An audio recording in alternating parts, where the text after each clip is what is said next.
Bonjour tout le monde, bon matin, salut, bienvenue dans ma cuisine, c'est notre live du mardi, un mardi sur deux. Et aujourd'hui, une belle recette tout en un, une recette de poisson. On va faire du tagine de poisson avec la semoule citronnée. Alors bonjour, bonjour, tout a l'air de se connecter correctement. Voyons de votre côté de quoi ça a l'air. Et on se lance direct dans la recette. Vous le savez, hein, la recette est déjà en train de tourner en arrière, comme ça je vous montre le résultat plus rapidement. Vous verrez l'intégralité donc du début à la fin. Alors parfait, Magdalena est par là, bonjour, je voulais voir si tout était correct pour les messages. Vous savez, hein, vous pouvez me poser vos questions en direct. Bonjour Pierrette, bon matin. Si jamais la vidéo lag un peu, vous appuyez sur pause quelques secondes, puis vous rappuyez sur play, puis ça devrait fonctionner sans problème. On s'entend à peine avec les oiseaux. Je ne sais pas si vous entendez les oiseaux là. Ça sonne vraiment printemps ici. Allez, on attaque. Donc aujourd'hui, on prépare une recette tout en un, une recette de tagine de poisson et semoule citronnée. Donc la première chose qu'on va faire, c'est préparer notre semoule. En fait, on va juste la mettre à pré-gonfler, puisqu'en réalité, elle va cuire à la vapeur en même temps que le reste. Donc ce que je fais, c'est que je mets à l'intérieur du bol, ici 140 g d'eau, ici 60 g de jus de citron, parce que j'ai décidé de faire une semoule citronnée pour aller avec le poisson, mais sinon on aurait remplacé le citron par la même quantité d'eau si on avait préféré faire une recette plus viande ou etc. Donc là on referme, on va voir tantôt hein, pour les variantes, ne vous inquiétez pas. On referme, ce qu'on cherche à faire c'est venir faire chauffer, bouillir cette quantité d'eau pour faire gonfler notre semoule. Donc on y va pour 2-3 minutes, 100 degrés, mijotage avec le gobelet. Ça va?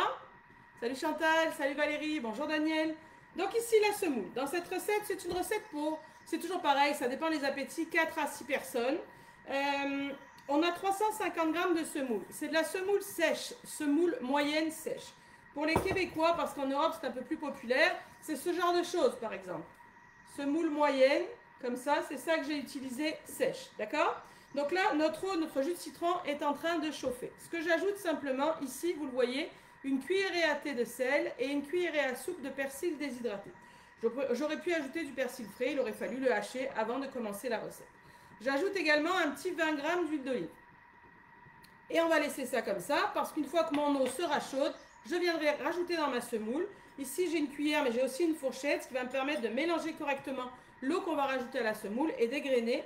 Mais on fera ça quand il y aura notre liquide. Ça va? Donc ça, c'est la préparation de notre semoule, comme si on faisait n'importe quelle recette. Un tagine, qu'est-ce que c'est hein? Vous savez qu'un tagine, censément, c'est une forme de plat. Hein? C'est comme en terre, un peu vernissé. Puis on a une assiette, un fond comme ça, plat à rebord. Puis on a sur le dessus un couvercle en forme de cône. Et en fait, ça permet de cuire à l'étouffée les viandes, des choses comme ça, avec des légumes et du jus à l'intérieur. Donc là, ça s'appelle un tagine, notre recette, parce que ça va être dans le genre de. C'est pour ça. Ok. Donc aujourd'hui, on prépare un tagine de poisson. Donc au niveau du poisson, j'ai décidé d'utiliser de la morue ou du cabillaud. Vous savez qu'ici, le cabillaud s'appelle de la morue. Donc là, c'est de la morue d'Islande. Vous apercevez que j'ai fait les morceaux. Elle est dégelée, hein, on ne cuisine pas avec du congelé. L'important, c'est que les morceaux ne soient pas trop épais. Selon la taille de ton pavé, tu iras le recouper en deux ou tu peux faire des gros cubes. Parce que vous allez voir que l'on va cuire à la vapeur, mais simplement à la vapeur de nos légumes qui sont ici. On ne rajoutera pas de liquide. Ça veut dire qu'on aura moins de dégagement de vapeur, donc on ne peut pas s'en aller avec des trop gros morceaux pour être sûr que ça soit cuit correctement. C'est bon? Donc là, on va mettre à mariner nos poissons. Donc ce que je fais, c'est qu'ici, j'ai un petit peu d'huile, donc l'huile d'olive, environ 20 g, que je vais venir mélanger avec un assortiment d'épices. Donc ici, on a une cuillerée à thé de cumin, on a une cuillerée à soupe de curcuma, on a une demi de gingembre, une demi de cannelle, une demi de sel. C'est sûr que peut-être tu n'as pas tous ces épices-là à la maison. Si tu n'as pas tous ces épices-là à la maison, éventuellement, tu pourrais remplacer par un assaisonnement à couscous ou un assaisonnement à tagine. Ça existe déjà mélangé. Ce ne serait pas exactement pareil, mais ça pourrait. Tu n'es pas obligé d'aller acheter tous ces épices si tu ne les as pas. Donc là, ce que je fais, c'est que je rajoute ces épices dans le fond d'huile que j'ai mis là. Le petit œuf rouge que vous voyez à côté, là, sur mon assiette, et que j'ajoute maintenant, c'est quoi? C'est de la harissa. Donc la harissa, c'est une sorte, c'est pas une sorte, c'est une pâte de piment nord-africaine, comme ceci, très typique de la cuisine algérienne, marocaine, etc. Vous le savez, on le dit à chaque fois, hein, chaque culture a sa sorte de piment. Tu sais, il y a le sriracha, il y a la harissa, il y a le tabasco, ça va dépendre. L'idée, c'est en fonction des piments qu'ils ont et des cultures qu'ils font que ça donne un résultat différent. La harissa, c'est super intéressant, moi je trouve, bah, évidemment dans les recettes de ce genre-là, mais ça serait un piquant que j'aime mieux, je le trouve parfumé. Tu sais, quitte à faire à l'aveugle un test de tabasco, d'harissa, de sriracha, etc. On sent vraiment comme les poivrons, puis c'est un piquant et un piquant intéressant. Donc si tu n'as jamais essayé ça, je t'invite à essayer l'harissa, même dans tes marinades de viande, même dans tes vinaigrettes, pour apporter un petit kick comme ça peut être intéressant. On trouve ça dans toutes les épiceries, même au Québec, hein, facilement, c'est ça. Ok, donc là, on va juste venir mélanger notre huile avec notre épice et nos harissas, ce qui fait quelque chose d'assez épais comme ça, c'est normal. Et on va venir verser ce mélange sur notre poisson. Donc au niveau des variantes, on l'a dit, en fait, on peut s'amuser avec n'importe quelle sorte de poisson. On peut même mettre un assortiment de poissons. Par contre, on fera attention à la taille pour les raisons évoquées précédemment. Peu de liquide, pas de liquide, donc peu de dégagement de vapeur, donc un temps de cuisson un peu limité. Si jamais vous ne voulez pas mettre de poisson et que vous souhaitez mettre du poulet, oui, mais attention, pour les raisons que je viens de donner, il faudra que les morceaux de poulet soient très petits, comme des dés de 1 cm, sinon ça ne sera pas cuit. Parce que pas assez de liquide et pas assez de dégagement de vapeur. Ok, donc là tu vois, j'enrobe bien mes morceaux dans cette marinade-là. Ça donne déjà pas mal. Hein. Ce qui est intéressant aussi, ça serait de faire un mélange de poissons. Tu sais, tu pourrais faire des gros cubes de morue, des gros cubes d'autre chose, une grosse crevette au milieu, ça pourrait faire. Guylaine dit attention, la harissa très très piquant. Ah ouais, mais j'ai trouvé que c'était très piquant, mais parfumé, en tout cas. Ici, on récupère notre semoule avec notre persil. De ce côté-là, notre eau a sonné. Donc, elle est chaude, elle est bouillante. Notre eau citronnée, finalement, hein, le sel est ici dans la semoule. On vient verser ça par-dessus nos 350 g de semoule. Et on va venir mélanger tout ça. Vous voyez, hein, ça va? Franchement, c'est pas compliqué comme recette. Le plus long, finalement, c'est de sortir tous les épices pour faire la recette. Mais après... ça va cuire juste 20 minutes, vous allez voir, c'est très rapide. Donc là, c'est important de bien aller chercher dans le fond de ton plat ta semoule pour que tout le monde soit humidifié par le liquide qu'on a rajouté. Donc là, la semoule, elle est comme pré-gonflée, ce qu'on appelle. Voilà, ici, on a notre fourchette où on va comme un peu égrener, mais on va la laisser gonfler un petit peu avant de poursuivre. Est-ce que ça va? On a donc la semoule, on a donc le poisson. Maintenant, on va s'occuper de la sauce. Donc au niveau de la sauce, c'est pas compliqué. Voici ce qu'on va venir mettre à l'intérieur. Est-ce que ça va bien? Vous savez que je vois vos questions. Hein. N'hésitez pas si vous avez des questions à me poser. Go, hein, j'essaie d'y répondre en direct. Oui? Ok, donc on prépare la sauce de notre tagine. On va y aller avec environ 200 g d'oignons. Vous savez que vous retrouvez toute la recette en détail, tous les poids, tous les temps de cuisson sur fanelli.com dès qu'on a terminé. 200 g d'oignons. Ensuite, je viens rajouter 2 gousses d'ail. Ici, je vais rajouter 200 g de courgettes. Vous voyez que c'est coupé en gros tronçons. Il ne faut pas couper ça trop petit, ça ne sert à rien. Et 200 g de poivrons. En vrai, ça fait comme un gros poivron. Là, il y a comme 2 couleurs parce que comme j'ai fait 2 recettes, j'ai switché un peu mes affaires, mixé mes affaires. Mais 200 g de poivrons, puis tu vois, c'est des gros morceaux. Ça, les poivrons, vous les coupez toujours trop petits. Ça ne sert à rien, sinon ça finit en jus.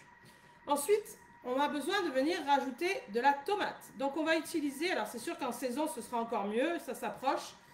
Plus en Europe qu'ici, mais en tout cas, ça s'approche la saison des tomates. On va venir rajouter ici 300 g de tomates coupées en quartiers. C'est important que les tomates soient avec leur jus et leurs graines conservées parce que c'est avec cette vapeur-là qu'on va venir cuire nos recettes. Donc 300 g de tomates coupées en quartiers. Ça va? On referme. On va hacher ça 5 secondes vitesse 5.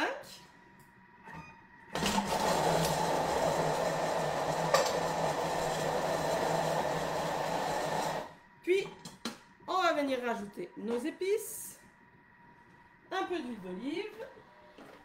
Alors, au niveau de l'huile d'olive, on va rajouter une vingtaine de grammes. Là, j'utilise l'huile d'olive coriandre, oignon de Olive et Gourmandise, mais je n'en ai pas là. Mais elle a une huile d'olive harissa qui est très intéressante pour cette recette-là, éventuellement pour éviter d'ajouter de la harissa si on n'en a pas.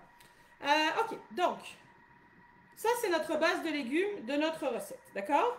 Ici, on retrouve les mêmes épices que tantôt, dans les mêmes quantités que tantôt. Une cuillerée à thé de cumin, le curcuma, la demi de gingembre, la demi de cannelle.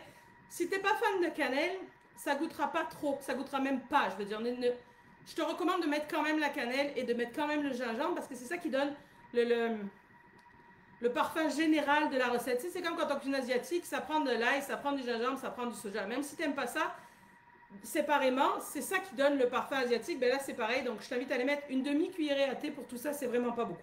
Donc là, je mets les mêmes épices. Au niveau de l'harissa, j'ai mis 2 cuillerées à thé parce qu'on a une grosse quantité de sauce dans le bol et d'ingrédients. Là, je suis à peu près au niveau de 1 à 1,5, là, vous savez, dans vos mesures sur le bol. Ça va? Oui? Salut Gisèle, salut Nadine. Ensuite, on vient rajouter un petit 20-30 grammes de miel. Comme ceci. On va ajouter notre fond de légumes fait maison pour assaisonner. Ou si jamais, ben à ce moment-là, tu vas rajouter. Si tu n'as pas de fond de légumes fait maison, tu peux mettre un cube ou deux, comme tu as l'habitude de faire, ou du sel si tu as l'habitude. Ici, on va rajouter 150 grammes de pâte de tomate ou concentré de tomate. D'accord? Donc je vous répète, on fait la sauce de notre tagine, mais en fait c'est plus qu'une sauce hein, avec les légumes qu'on a là. C'est une sauce et légumes en même temps, on va dire. Comme ceci et comme ça. Ça va? Ok, alors là, qu'est-ce que j'ai vu? J'ai loupé le début, pas de problème, vous retrouvez la recette et la vidéo sur fanelly.com dès qu'on a terminé. Peut-on mettre du gingembre confit? Ce ne sera pas terrible dans cette recette, non, je ne crois pas que ce soit une très bonne idée. Est-ce qu'on peut faire une demi-recette? Oui, on peut faire une demi-recette. À ce moment-là, bah, laissez-moi venir au temps de cuisson, mais la demi-recette, ce sera 15 minutes environ. Ok, donc là c'est bon, on a préparé notre sauce avec nos légumes, avec nos tomates, nos épices, le miel et la pâte de tomate. Vous l'avez vu, on rajoute aucun liquide. Finalement, le liquide de cuisson, pourtant vous l'entendez derrière? Vous entendez que ça bout, puis je ne sais pas si vous apercevez les dégagements de vapeur. En fait, c'est l'eau des tomates, puis l'eau des courgettes, puis l'eau des poivrons qui vont être suffisantes. Comme ça, on va avoir une belle sauce onctueuse et on va avoir notre semoule et notre poisson de près. Allez, alors maintenant, on installe notre varoma. Au niveau de notre poisson qu'on a mis à mariner comme ceci, vous vous rappelez? Donc là, toi, hop, et hop. On peut encore une fois retourner dans la marinade, hop, hop, hop. Puis on va venir placer dans le varoma, dans le fond du varoma, parce que la semoule va aller sur le plateau.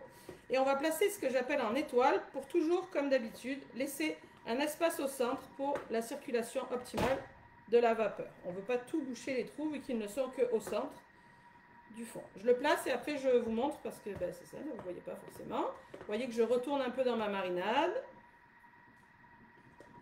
Si tu veux gagner du temps dans ta vie, mettons que tu sais, le soir quand tu rentres du travail, c'est vraiment la course, mariner le poisson et pré-gonfler la semoule, tu peux le faire le matin ou la veille sans problème.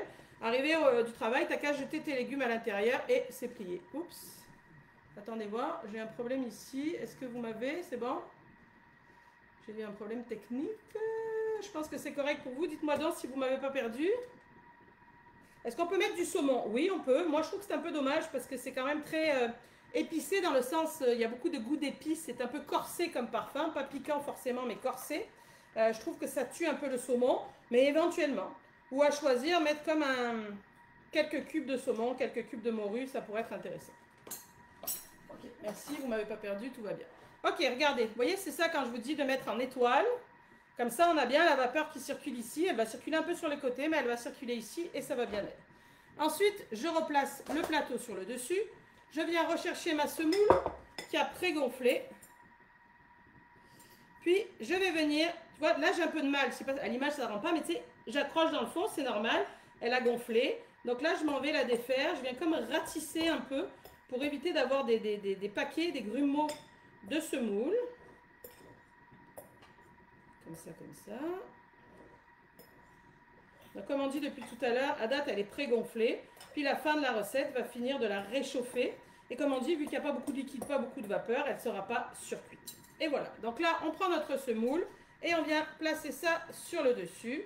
Si on est une stressée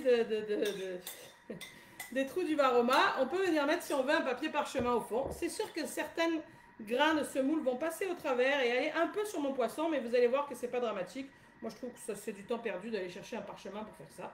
Mais après, chacun fait comme il. Je fais attention de laisser mes trous dégagés par ici. Et voilà, voilou. Vous l'avez vu, hein, ça va? Je fais ça, ça, ça. Hop. On place ça par ici. On place ça par là. Et là, on y va pour 20 minutes de cuisson. C'est rapide quand même. Varoma, bien sûr, puisqu'on a mis le varoma sur le dessus. Et on y va pour la vitesse 1. Bon, ben celle-là, si on avait voulu la faire, on n'y serait pas arrivé, dit. Et là, la recette sonne en arrière directement. Ok, comme je vous dis, si vous avez des problèmes de vidéo, ça peut venir de chez vous, mais ce que je vous dis, c'est appuyer sur pause, puis appuyer sur play ensuite, et ça devrait fonctionner sans problème. Ça laisse le temps à la vidéo de se charger. Ok, allons voir de quoi ça a l'air. Et on va se préparer une belle assiette avec nos accompagnements. Comme toujours, on ouvre notre varoma, le couvercle vers ici. On l'attrape par là, en dessous, comme ça, on n'en met pas partout. Ça va? Là, ce qu'on fait, c'est qu'on va de nouveau égrener notre semoule, mais ça a l'air pas mal. Qu'est-ce que vous en dites? Alors, ce qui est important quand on prépare des recettes avec de la semoule, et notamment quand on les prépare peut-être d'avance, c'est qu'il ne faut vraiment pas... il faut séparer la semoule, puis la sauce et le poisson, ou la sauce et la viande selon ta recette, parce que sinon, en fait, la semoule en soi, c'est sec. Et c'est tout le concept, finalement. C'est le pain du français ou les pâtes de l'italien. Tu comprends? C'est ça qui va permettre que ça va venir avec ta sauce, ça va bien marcher. Mais si tu mets ta semoule en contact avec la sauce, elle va gonfler, gonfler, gonfler, gonfler. Alors, ici, on dit, avec la marinade, on fait quoi? Ben, j'ai mariné mes morceaux de poisson, puis je les ai placés dans le varoma. C'est ça qu'on a fait. Puis regarde, en dessous, on va venir retrouver le poisson. Attends, je vais en faire les choses dans l'ordre. On va se servir un peu dans notre assiette de semoule. Donc, c'est pareil, on évite de faire un puits. Tu sais, des fois, avec le riz, on met au centre et on met la viande dedans. Avec la semoule, je trouve ça dommage parce qu'encore une fois, ça va trop la gonfler. Ici, on va faire comme ça. Hop, par là. Regarde dedans le poisson au fond, donc mon bon poisson mariné. Tu aperçois qu'éventuellement, oui, il y a quelques graines de semoule sur le dessus, mais c'est pas un drame. Allez, allons voir notre sauce. Vous allez voir qu'on a une belle grosse quantité de sauce pour cette recette-là. Et, attends, je vais essayer de pencher. Et avec une belle texture, on aperçoit encore nos morceaux de légumes, parce que c'est comme une sauce légumes finalement. Si jamais tu as des enfants ou des maris que, tu sais, les morceaux de légumes, gna gna gna gna gna, ben, tu peux envoyer un coup de vitesse 7, 10, ce serait un peu trop parce qu'elle va éclaircir la sauce. Tu sais, ça va mettre de l'air à l'intérieur parce que ça va être trop rapide. Donc à vitesse 7, ça va suffire pour qu'il y ait moins de morceaux. Donc là, on a une belle sauce comme ça et on va venir se placer un ou deux, ça dépend de ton goût, morceaux de poisson sur notre sauce. Il là là, ça a l'air bon, hein? Ça sent super bon. Et hop, j'ai perdu un petit morceau que je vais venir rajouter par là. Et voilà. Bon, ici, sur la table, tu peux venir déposer des quartiers de citron, parce que chacun peut se rajouter du citron s'il le souhaite. Et au moment du service, tu peux ajouter soit de la coriandre, soit du persil haché par-dessus. Et voilà, qu'est-ce que tu en penses de notre tagine de poisson? Sérieusement, c'est zéro compliqué, hein. Je peux pas croire. Comme je te dis, le plus long, c'est de sortir tes épices, parce qu'il y a beaucoup d'épices là-dedans. Mais après, une fois que c'est fait, c'est fait. Tu peux te faire un petit mélange dans un pot, hein. Si tu aimes ça, faire cette recette souvent, là, tu sais, tu prends les proportions demandées, là, puis tu les multiplies avec le même ratio pour tout, puis tu te retrouves avec ton mélange épices à tagine, finalement, puis après, ça ira bien plus vite de mettre ta recette. Tadam! Cool? Ok, si jamais vous avez des questions, vous savez où me trouver quand vous réalisez la recette, ou après, ou pendant, ou ce que vous voulez. Vous retrouvez tout sur fanelli.com dès qu'on a terminé. Dans 15 jours, on se retrouve en direct. La semaine prochaine, c'est une rediffusion. Dans 15 jours, on se retrouve en direct pour des recettes estivales. Je ne vous annonce pas le programme, on sera rendu en juin. Vous aurez la surprise très bientôt. Par contre, samedi, on est ensemble pour le webinaire Tapas. Là, ça sent l'été. On reçoit des amis samedi soir et fiesta sur la terrasse avec les tapas et la sangria. On a plus de 10 recettes qu'on va préparer ensemble. Des boulettes, des empanadillas, des magdalenas, des moules marinés, des calamars à l'ail au persil, toutes sortes de recettes de tapas. Par contre, vous le savez, si jamais la thématique vous intéresse, mais que ça ne vous tente pas de cuisiner en direct avec moi ou que vous n'êtes pas disponible samedi, il faut vous offrir le webinaire avant vendredi midi. Parce qu'un webinaire chasse l'autre. Ça veut dire qu'une fois qu'on va avoir fait notre webinaire tapas, je vais vous annoncer le suivant et tapas ne sera plus disponible nulle part. Donc, si tu n'es pas dispo et si ça t'intéresse, achète ton webinaire avant, tu as accès illimité à vie à la vidéo et tu peux télécharger le livret recette autant que tu veux. Voilà, merci pour tout. J'espère que vous avez aimé cette recette de tagine. Je vous souhaite un joli mardi, une belle semaine. Et jeudi en VIP, on prépare un gratin de saumon, pommes de terre, épinards avec une sauce crémeuse au vin blanc. Salut tout le monde, merci. Et donnez-moi des nouvelles, hein. Si vous faites la recette, partagez-moi ça, j'adore voir vos réalisations. Ciao!